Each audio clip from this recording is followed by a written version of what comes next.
Hi, it's Anne. Thanks for stopping by. It's time for another letter of the week. If you're just joining this series, I draw a different letter every week and try to do a project or have some sort of video content that is not what you would normally associate with that letter. So things that are a little bit unconventional. I've been loving what other people are doing. We're having so much fun with that hashtag. Anyway, this week's letter of the week is R. I thought about doing rickrack. Then that seemed a little too conventional, a little too, predictable. So what we're going to do today for the letter R is we're going to make a little rotating notebook. We're going to be using our brads while the idea of this kind of notebook, it's not new, but I don't see it a whole lot around. So let's just get to it.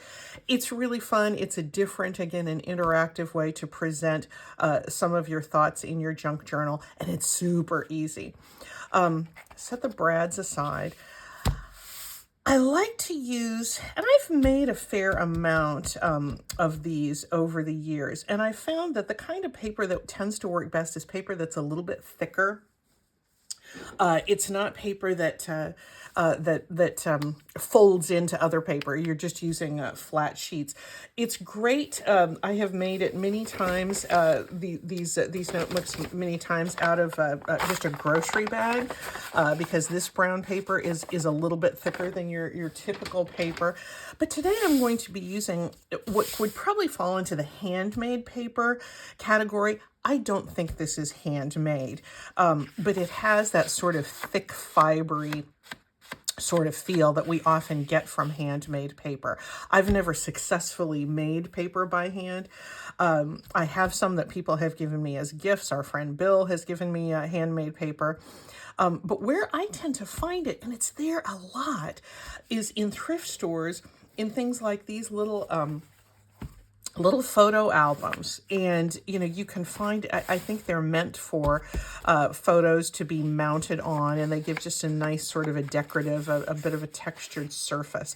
You find them surprisingly frequently in thrift stores. Oh, look, this one was $2. Actually, with a green sticker, it was probably just $1 because my local thrift store tends to discount things. Here's another one that I found fairly recently with a corrugated cardboard cover, and then just this really nice thick sort of paper that would be great for this project. Let's just get to it. This is from a photo album, like a wedding style photo album that I got in a thrift store with my dear friend Connie in Tennessee not long ago. And I took out some pages. I did some coffee dyeing, and I'm just going to tear. I want torn edges on this. Now, this is what's interesting about this particular kind of paper. Maybe I need to even get it started with a little bit of a snip. This particular handmade paper has some sort of like fibrous, like silky fibers in it or something, and it's just fabulous. It's a little hard to get started, but can you see this? There's little fibers that are in there, and it's really great for this little rotating notebook. And I'm going to make 4 little sheets. And this paper is thick enough that you're really exposing a lot of the core.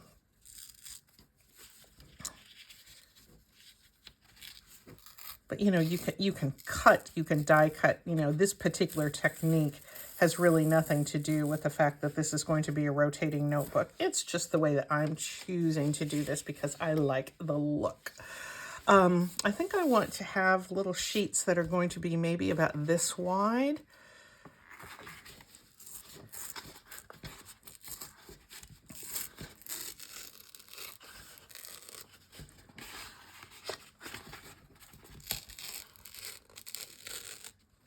My goodness, look at all that core that I'm exposing there. That's what happens. Oh, there we go. You can get your strength training in with tearing this kind of paper. And let me do another one. Now I've exposed the core a little bit more on this side, but I'm just really not going to worry about that this time. I'm just going to do a couple of strips here. Generally, the paper that gets left behind when you're doing your tearing, the side of the paper that's left behind is the one that gets more of the core exposed. That seems to be the law of physics in tearing paper.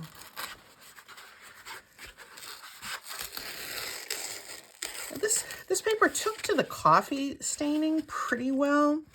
I've tried stamping on this kind of paper. It doesn't take to the staining, to the stamping all that well, unless you're okay with the effect of it being kind of a scrubby little image. I do want all 4 edges of the pages in this rotating notebook to be torn. And I'm just getting them started with that little clip because, trying to get it, there I got it started. I was really pinching it with my fingernail there, though. Anyway, don't be discouraged if you get a paper like this and it's hard to tear.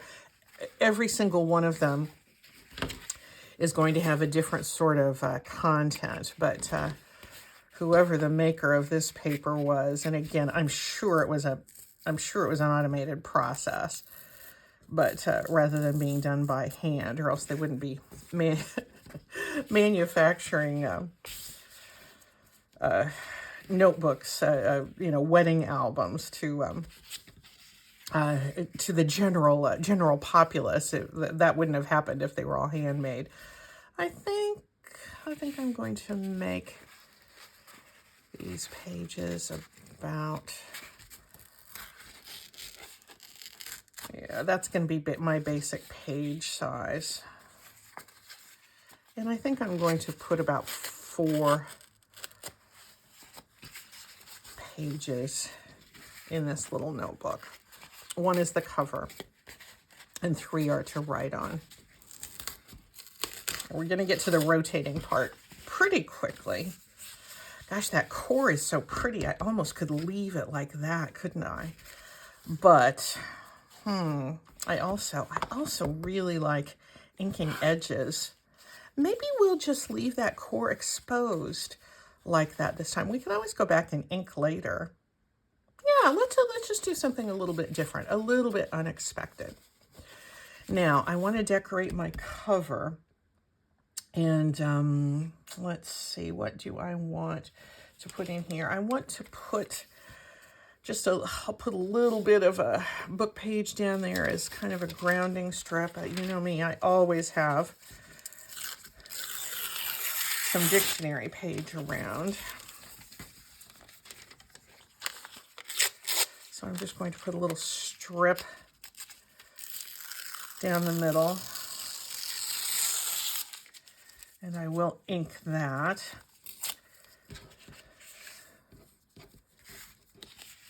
Yeah, it kind of surprises me how much I like that exposed edge. Where's my inking tool? There's my ink. Well, I'll grab this one. This one that it's a little sponge I glued on a thread spool. There we go. Yeah, these little rotating notebooks, they're another way to kind of represent a kind of a different form of interactivity. And you'll see in just a second what I mean by that. It's a different way to treat the pages. Because the pages don't fold. They're not folded into a signature. They're not folded into a spine.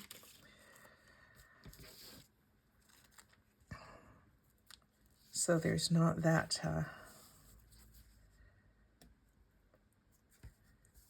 that expected conventional form of interactivity.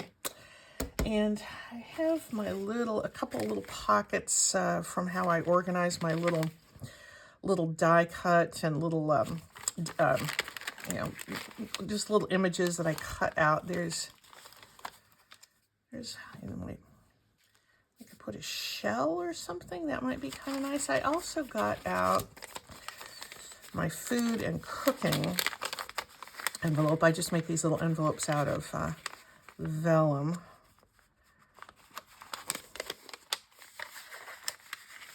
Get this whole thing out of here. These are little images I cut out of cookbooks. Kind of looks like a picnic, doesn't it? You know, I think I'm going to go with that little picnic scene. Here's another one. That's just a little bit too big. Just a touch too big. Here's a cool apple that's sliced.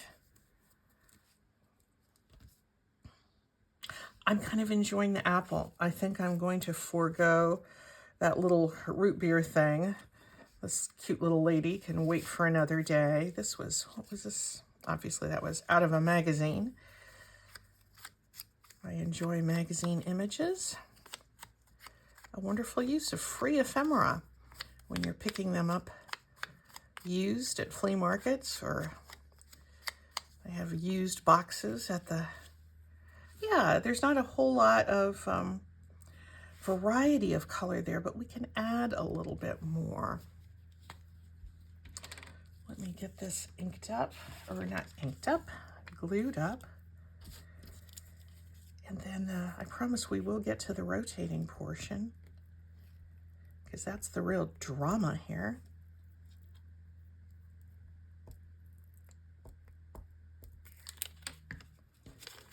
Okay. I have to say, one of the most exciting parts of filming the letter of the week for me is then we get to see what next week's letter is going to be. I don't know yet. We'll get to that drawing at the end. Part of the drama.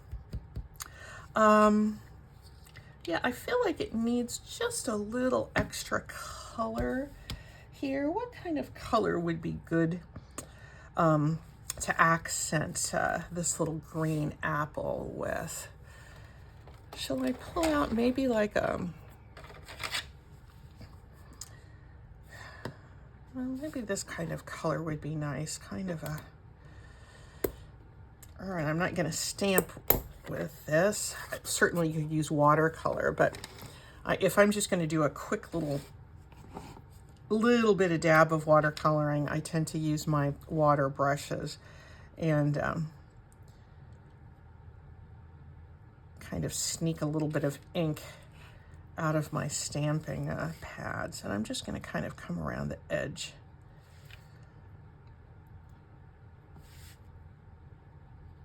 Of this. I could have used just distress ink. It's not very, you can barely see that. I think I have another color that's a little more orangey. And I go with this.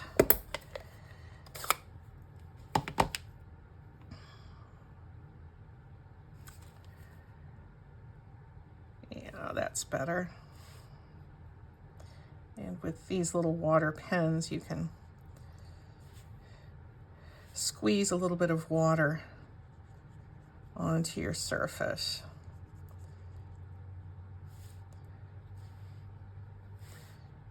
And it doesn't hurt your ink pads at all. In fact, it's kind of a nice way to use up some of your ink pads that are getting a little bit tired.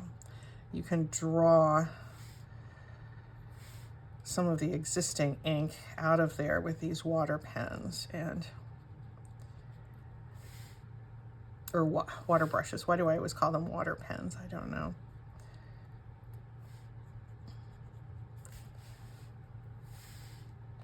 There we go. I'll put a little bit of the ink on this side. I'll squeeze a little bit of water onto the tip of that brush so I can feather that ink out a little bit more. If I had my watercolors handy, I would use those, but I don't. They're across the room. Oh, might as well go ahead and finish the look here.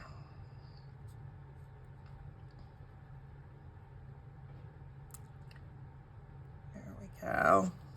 Okay.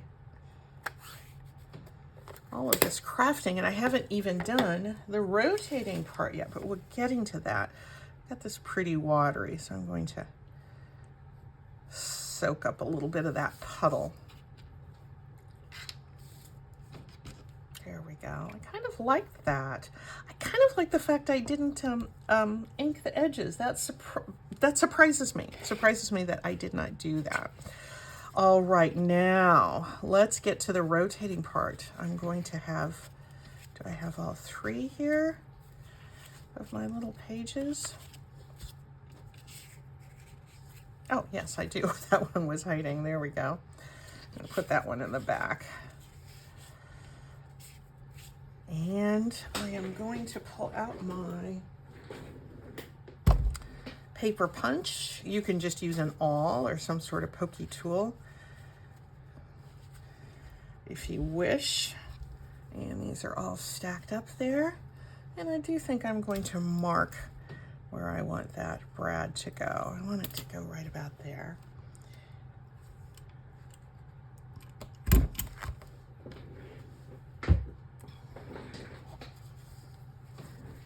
There we go. And I think these are, I've had these sitting around. I got these at the thrift store. I mean, you can get them at any office supply. You probably have some too, school supply stores or shelves. And, but doesn't that look, I think that's vintage. I think this box has been sitting around for a while and they're a little bit faded. Anyway, I could cover up these legs on the back, but I don't believe I'm going to do that. I think I'm just going to kind of let them sit. And there's our notebook, friends. That is done. And here's the rotating part. Oh, look, you wrote something cute and interesting there. Oh, look, there's even more. And there's even more. 4 pages even of this thick paper is not so thick that it's going to add a lot of bulk to your journal. They can tuck into a pocket. What's fun about these is that you can just use one of the back pages and hang it over the edge of a pocket, so it's sort of dangling there, and you just have fun little things hanging around your journal. But it's just fun to have, it's that hidden space. You can write on either side if you wish. But this thick paper, I think, just lends itself to, really well to this. It just seems to be suited. And I'm glad I didn't ink that. I'm glad we made that decision together. Let's look at a couple of other ways that you might want to think about doing this. And I think I had something. Oh, another thing I wanted to show you. This kind of old brass fits, suits that really well. But if you want to make your brad head for your rotating notebook a different color, you can just use a marker. I'm using alcohol markers because I have a bin of those, and those tend to work really well for this because they dry quickly. But you can just change the color there and it holds, it stays. You can do this with paper clips or safety pins or other things too. Alcohol markers are very good for that process. But can you see how that's now red? You just let it dry, which doesn't take long. And it's really nice to have an option of a different color for your brad, for your little rotating notebooks. What did I do with... Oh, here they are. Here, speaking of the red brads, here is one I made. I did a video on this probably more than a year ago. The very first kind of rotating notebook that I made out of circles. And these are grocery store bag circles here. And I just think these are so, so cute. I put a few more pages on this because the paper was not quite as thick as the handmade paper. But I love the torn look. If you don't want to have the torn look, what if you used playing cards? I had an altered playing card here that just had some decoration on the front, and so I took a few other playing cards and put a little bit of paper over the motifs on the front, so that I had some journaling space. But let's see if we can make a little rotating notebook here. I bet we can. I bet we can do that.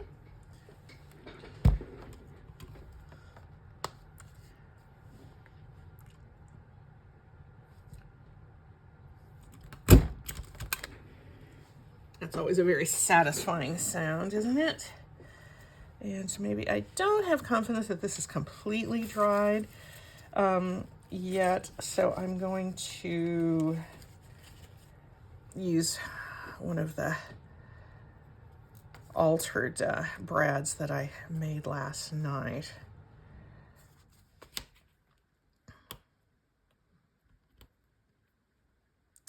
There we go. Now the legs are really long on these brads, so I have been known to trim them off before. Although you want to be careful you don't leave them, too sharp. You can always cover them up with a little scrap of paper. But here is another little rotating notebook out of these playing cards. Isn't that cute? And they're, almost everything in that journal spot is exposed there for you to write just a few little thoughts on. What a cute, cute addition to a journal this is. And, it's the rotating part, oh, look, there's more. It's like you're dealing out cards. It's like, it's just a really different way to put some paper together. And there you have it. That's our project for the letter R, the rotating notebook. Let's wrap up. Oh, let's record. R for record. We'll record this. For today is rotating notebook.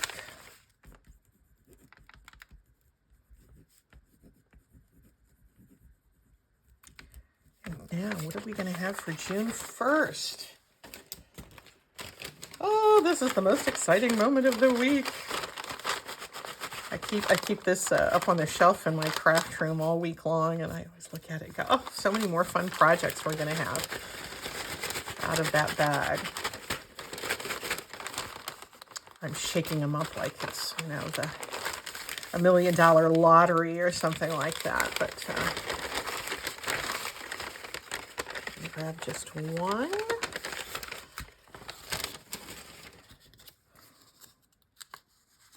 Gee.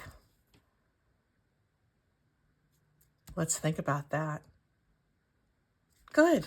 I hope you enjoyed this, guys. And what's your R project going to be? Are you going to do a rotating notebook? Are you going to come up with some other completely wonderful R word to use in this creative prompt? We'll find out soon. See you next week. Bye-bye.